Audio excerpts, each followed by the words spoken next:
Your SkinStruxers tip of the week. Protect your body. We do such physical work as estheticians, and bad habits can sneak in fast. Hunching over a client, twisting to reach products, or standing in one position for too long. This week, pay attention to your posture during services. Adjust your stool height, pull your clients closer instead of leaning forward, and take 10 seconds between appointments to stretch your neck, shoulders, and your hands. Your career depends on how well you take care of your body, so treat yourself with the same care you give your clients. Welcome back to the SkinStruxers. I'm Jolie. And I'm Morgan, and this is episode number 43. That's insane. I know. It is going to be our final episode of the year. Yes, after today, we're taking just a little break for the holidays, but we will be back with brand new episodes in January of 2026. So just a couple weeks. Absolutely. So we're finishing this year with a bang. So we're talking about self-care for you guys, estheticians, and why self-care matters. So we are in an industry where we're using our hands day in and day out.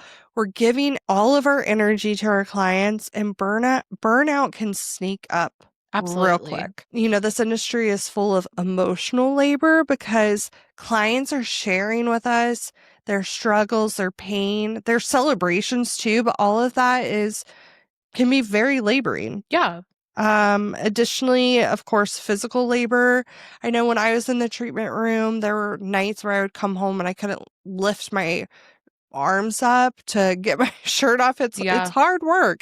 My wrists would hurt so bad. It's rough. Yeah, the repetitive motions are, very taxing on us. The long days, back, neck, hamstring, it's a real thing. And while the industry can glorify that hustle, your longevity does depend on rest. Yeah. And you can balance both. Yeah, absolutely. One thing that we used to do, or they used to do, like I went to Nevada school. And so at the beginning of our class, we always had 15 minutes of wellness. And my instructor was huge on doing like stretching or meditation, like something to help ground. But the stretching was always my favorite because I was at a bakery doing some cake decorating. So being able to stretch out my hands and my wrists before getting into like a facial or a relaxation massage was my favorite. Yeah. So very important. So talking about self-care, I think there's a few different things that we can do professionally and personally to help with this. So looking at professionally, set some realistic booking schedules. We kind of talked about this last episode of like, it's normal, especially this time of year, of wanting to squeeze people in or stay later or come in early. But if you're starting to feel that burnout, start setting those boundaries. Yeah. Keep your lunch breaks. If you're able to, keep them. I know it happens from time to time where you're going to want to squeeze someone in, and that's fine. But I would try to avoid making it a daily thing. It's an appointment for you. Yeah, absolutely. Set your boundaries with your clients, late arrivals, texts, cancellations, whatever that might be. Let them know like what that expectation is. And upgrading tools to help reduce your physical strain, such as stools, your lighting, your ergonomics. Lighting was a huge thing for me in the treatment room. I didn't have great lighting, and then I got a great lamp, and I was like, whoa, it's like night and day different. Yeah, literally. Invest in yourself, make those upgrades. I promise, like, don't strain your eyes, don't strain your neck, don't strain your back. It makes the biggest difference. Yeah. And so for looking at some of those more personal self-care things we can do, sleep hygiene, making sure you're getting enough sleep at night is truly so important.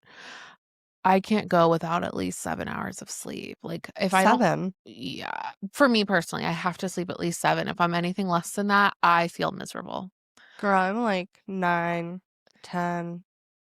Don't get me wrong, I can sleep 12 or 13 hours. I'm saying I need at least 7 to function. Stay hydrated, drink your water. It's such a silly thing, but it really is working. And eating your nourishing foods. It makes the biggest difference with your energy levels. Have some nice mental health check-ins. Ask yourself, ooh, am I squeezing too many people in? Or am I putting too much pressure on myself to post every single day this week? Make sure you have some sort of social life and hobbies outside of the treatment room. It's going to be a big difference. It's going to make a big difference in your mental health and kind of getting to detach a little bit from work. I love those tips. Those are great. Some other quick wins that you could implement today, because I feel like all of your tips are perfect, and in a perfect world, we would all be doing every single one of those. I have been struggling with just drinking enough water I know you. for my whole entire life. So how do we do that? But anyway, I've got some quick tips that you can start today. Absolutely. So let's get into them. So we've got a 5-minute stretch routine between clients.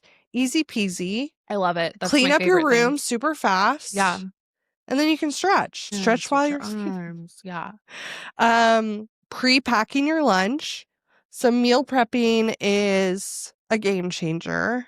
It's so much less stress if you can get into the habit of that. Yeah. And even if you just do it once a week, hey, that's a win in my book. Absolutely. That's a win. Saying no to squeezing in those extra clients when it's high stress time, and giving yourself the same compassion that you give everyone else. I think that's probably some people's hardest thing to do. Me. Yeah. Yeah. Yeah, definitely. You're so great at loving everyone else, and sometimes we just have to take the time to love ourselves. Absolutely. Yep. So another thing that I think can really contribute to your self-care is goal setting Mhm. for 2026. I love doing this. I Me love too. setting goals for my weeks or my days, and then but especially like my year, what I want to plan out for the rest of the year. And I don't know, I think it's just I'm a planner, and so I do like having a plan in place for myself. Yeah. That keeps me motivated. It can help prevent burnout, especially if you're Working towards something. working toward, Yeah. yeah, absolutely, and setting these attainable goals. It's going to give you that direction and momentum to keep going, and it does help you stay aligned with the esthetician that you want to become. I think what you said is spot on. The attainable goals is what helps with the burnout. Yeah. So when you have this big monster goal, this big hairy goal, like you can't just go for. I mean, you have to set like small goals. Otherwise you will burn yourself out. You're Yeah. like, how am I ever going to get to XYZ? Well, you got to take some steps towards that. Yeah. I love that. So breaking those goals into 3 categories can be really, really helpful, from your short-term, your medium, and your long-term goals. So that big, hairy goal, that's your long-term goal. But you can also have other ones in there. And then breaking it down. So short-term goals are typically something that you're going to be able to achieve in the next 3 months. And those are going to be fast wins. They're going to help build your momentum, get you excited, and improve your consultation flow, for example. Maybe you want to just master your service cycle from beginning to end. Well, we got to start somewhere. So Absolutely. let's focus on just the consultation and improving that. And then once you're done improving your consultation flow, then you can do another short-term goal. Maybe that's focusing on improving your rebooking rate by 5 to 10%. So don't just say, okay, I'm at a 10% rebooking, and by next week, or not next week, that's a bad example. By, next month, I want to be at 95%. Girlfriend, I love your passion and your drive, but it's going to be hard to go from 10 to 95. Yeah. And you're going to be disappointed. Yeah. Yeah. So build small. And I think, over the next couple weeks, like, hey, over the next couple weeks, and make it specific. So by this date, I want to be at 20%. I want to be at 30%. Like, work your way up to that 95%. Another good example could be that you want to do a retail shelf reset. You're noticing, I'm not selling as much of this product line as I think I should be. Like, I'm gonna reset that product line or organize your back bar. So those are examples of short-term goals, something you can achieve in the next 3 months. Yeah. Absolutely. Moving on to your medium term goals, these are ones that you want to achieve within the next 3 to 12 months. And these require a bigger commitment to consistency. And this can be things like you want to hit your first 10K, 15K, maybe 20K service month. You want to build a strong niche that could be in acne or brows or devices or peels, whatever that might be. Something where you can't just be like, okay, I'm only booking chemical peels now and that's it. Like, no, start talking to your clients about those benefits of chemical peels and why you love them, and start rebooking out for them and filling your books with that. Talk about it on your socials and you'll get more of those bookings. Maybe you want to take a specialized certification in lasers if your state allows it, or dermaplaning, things like that. I love that. And then going into our long-term goals, this is going to be something that you can achieve in 1 to 3 years. So we're expanding our vision. This is more of a vision style goal where you want to grow as an esthetician. So an example here would be, I want to step into a leadership role, or I want to start offering training. Love. You could say that you want to build a clientele to the point where you are booked out and you have a wait list. Absolutely. That's not going to happen overnight, but 1 to 3 years, super reasonable. Yeah. I love that. Absolutely. So think about, sometimes it can be really challenging to think 1 to 3 years out, but it's so, so important because you're going to take those long-term goals and build on that to build your medium and your short-term goals too. They should all be somewhat connected. It's, almost like a ladder, like a stair stepper. So picture your short-term goals down at the bottom, and we're taking those baby steps. And then in the middle, you've got your medium goals and your long-term goals at the very, very top. Yeah. And I love it. And this is something that we do with our estheticians, and it is achievable, and it's so rewarding to see them hit those goals that they have been working on for a year, 2 years. But they only do that by creating those short and medium term goals. Yeah. Yeah. You want to be a 6-figure esthetician? Hell yeah, girl. Let's do it. Let's do it. Yeah. You're not going to do it tomorrow, but we can take baby steps, and I can break it down on a daily, weekly, monthly basis so you can see how achievable that is. Yeah. We can get you there. This is the time that you should be thinking about your goals for 2026. And I'm excited that this is our last topic for the year. I think it's perfect.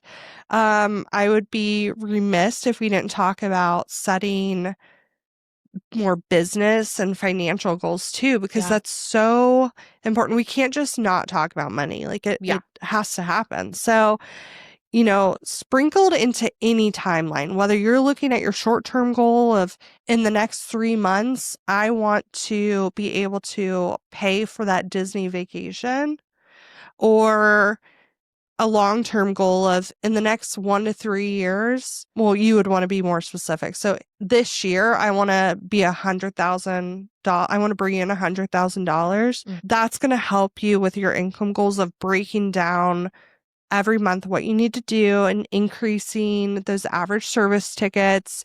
So client by client, to get to that specific number. On that note, setting some retail goals for yourself too. This is very important. Have monthly retail targets. You want to sell, for example, $2,500 per month. Set that goal for yourself. Sell through some of your slow moving SKUs. I will find a SKU that I haven't sold very much, or maybe I don't know as much about, and I like to dive in and learn everything I can about it and then talk about it with my clients that week.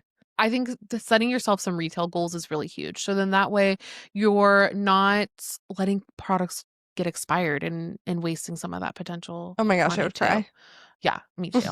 Me too. I would cry, especially if I was the one who forked over my hard-earned money to pay for that. Like, it's hard enough being in operations and putting it away, and you're like, yeah, absolutely. Yeah, that's tough. Going back to your retail to service percentage. So a good goal here is that at least 25% of your clients are purchasing. Mm-hmm. And then product to service percent, you're looking at how many dollars in product to how many dollars in service. So if you had $100 service and you sold a $25 product with that service in the same ticket, then you're at a 25% product to service percent. Our estheticians are well above that. And it's because they're not afraid to educate and communicate what the client needs. But just, that's kind of like that. I would consider that minimum. Yeah.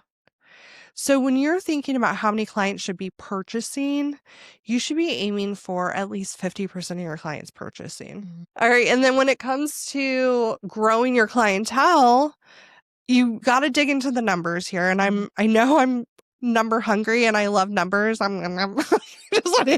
I just get so excited about numbers. She does. She does. I sound a little crazy here, but I love numbers because numbers tell a story. And if you don't know your numbers, how can you grow? It's crazy to me. But anyway, I agree. To that. Very important. Get off my tangent here.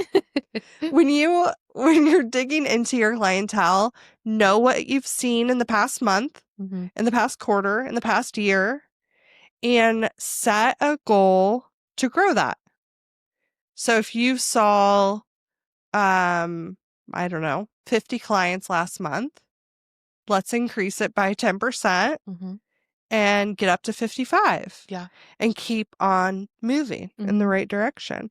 Another way to grow your clientele is to focus on retention rates. So are your clients coming back in a set time frame? And usually you would set that time frame to 4 weeks, 5 weeks, 6 weeks, and you measure it based on that. So if client A comes in and she comes back in that 6-week time frame, you retained her. So your goal here is to retain. You should be aiming for about 70 to 80% retention at all times. And it takes a long time. You got to build the clientele. You have to master your rebooking conversation. And on the note of rebooking, rebooking for our industry, and I know we've said this in podcasts past, but I love this topic. It's probably one of my favorites because rebooking's connected to everything. Rebooking builds your retention. It builds that clientele. It builds your utilization. Yeah. Builds your client trust. So you'll see, your retail sales go up, maybe your average service ticket going up because that client's trusting what you're saying. All and the recommending. things. All the things. So another goal that you can focus on is increasing your rebooking percentage month over month, quarter over quarter, year after year. Yeah. And, where we're at in this industry standard for rebooking is 65%. Yeah. That's industry standard. So, it's a habit that a lot of people have to learn and create, but I promise you it's worth it. It's so worth it. And then you don't have that stress of what's coming next month. You know, who's going to come in, who's going to request to come in. Like, just get them on your books. The last client growth goal that I want to mention is just growing client referral numbers. I think it's really important to track where your referrals are coming from. So whether you have a referral program and they have a little promo code that they can use, or, maybe you're passing out your cards and it has a little coupon code or whatever it is, track it. It is very helpful. But another good way is, when they're coming in, asking them how they heard about you. Build your referrals through word of mouth and reviews. Yeah. Because reviews are so, so valuable. I am not somebody who reads the reviews, but I think I'm an anomaly. I know you read the reviews. You don't read the reviews? Girl, I don't have time for that. I read reviews. No offense. Like, I get that. Yeah. No, I get that. It's not something that I grew up doing. Sure. Yeah. No, I guess I get that. I just am like, I don't like the unknown of going to a new place. It's probably a little social anxiety in there. So I like to prepare ahead of time, whether it be a restaurant, a store, No, I think that's service. Normal. Yeah, I think that's normal. So I like to read the reviews and know exactly what I'm getting into. I wouldn't waste my breath telling people to ask for reviews if I didn't know that they were important. They're so important. Yeah, I agree. I'm just not somebody who reads reviews. Totally. No, I get that. But I don't think that's normal. I think I'm not the normal one here. It's okay. Okay. I'm not answering that. When you're goal setting for 2026, think about some professional development goals for yourself. Maybe you want to take 2 to 4 CE classes in 2026. Find things that are interesting to you. Maybe it doesn't necessarily have to be a hands-on learning a new treatment or modality type deal thing. It could just be expanding your knowledge on chemical peels and acids, or business and finance for your business. Those classes can go a long way too. Attend at least one conference or workshop. Listen, Morgan and I really recommend these. Yeah. I just love them. We gain so much from them, and it's nice to be able to network with other people in your industry. Try to build a professional network of other estheticians. I think this is really big. I worked both the few places I worked at as an esthetician, I was the only esthetician there, and I was with a bunch of hairstylists, and they were amazing and I loved them, but it was a little bit lonely, and so I had to make a network of estheticians that were outside of my building, and just so I could chat to and bounce ideas off of and come to if something came up and I wasn't sure about it, like, those are who I would talk to. So I think that's, like, key. Yeah. And if you do have somebody that you work with that you admire, or you want to know Yeah. what are they doing to sell that much product or Yeah. rebook all of their clients, shadow them. Absolutely. Yeah. Absolutely. I think that's so important, especially like I had a friend and she was offering a few treatments that I just wasn't comfortable with. And she let me come up and shadow her I for a love that. couple of days because I was thinking about adding on Brazilians. And you're like, never I was mind. open for it for 2 days and I closed it. You I just saw, I'm not a waxer. I don't like waxing, I'll be yeah, honest. Morgan's a great waxer. I just don't like body waxing. it's fair. Yeah. It's fair. All right. So operational goals, some ideas here is to improve the organization in your treatment room. You could be feeling really passionate about supply waste. Yeah. Or improving how you're ordering product. There's classes out there for it. You Yeah. can, if you're just, failing at it miserably, hire somebody else Yeah. to do it. That's more in their wheelhouse. Some other ideas for operational goals are to streamline your intake and your follow-up systems. Maybe you want to come up with a better system on how you're going to follow up on product recommendations and how they're using them at home. And then lastly, auditing your service menu and updating your pricing. Now's a really good time to kind of consider that. I know we talked a little bit about when is the best time to raise your prices in a previous podcast. Now's a good time to kind of start thinking about that. Yeah, I agree. Absolutely. So how do we actually set these goals? Be realistic. Don't be a perfectionist. Be realistic with it. Like Morgan mentioned earlier, if your goal is to grow your rebooking from 10 to 95% in 1 month, you're gonna probably most likely be disappointed, and you're gonna maybe even feel a little burnout after that. So gradually increase those goals. Set realistic, achievable goals for yourself. Make it SMART. Absolutely. What's that stand for? So You're S, gonna ask me that. Specific, manageable, attainable, realistic, and time. So you need to have a time. Whoa, I can't believe I just remembered all this. Good job. You need to have like a point of time of when you want to achieve this goal by. Yeah. Put them somewhere visible, not just in your head. So I think this is important because I forget a lot, like I said earlier. And I've noticed that with some of my estheticians too, is they forget some of the goals that they've set for themselves. And a couple of them are ones that love to make little collages of like vision board. Yeah, vision boards, things like that. And so I now make my vision board on Canva or Pinterest or whatever. Oh, I love that. And yeah, and then I'll set it as my background on my phone or my iPad or my laptop. And that way, every time I pull it up, like I can see like these are my goals that I want to set. And honestly, if you're into like manifesting, I feel like that really goes hand in hand with it. It does. Yeah, love that. break those big goals into micro steps, like we said, with our short term and our medium term goals, and celebrate your progress, not just completion. Celebrate that you were able to raise your rebooking from 10 to 50% in 3 or 4 months. Like, still celebrate those moments too.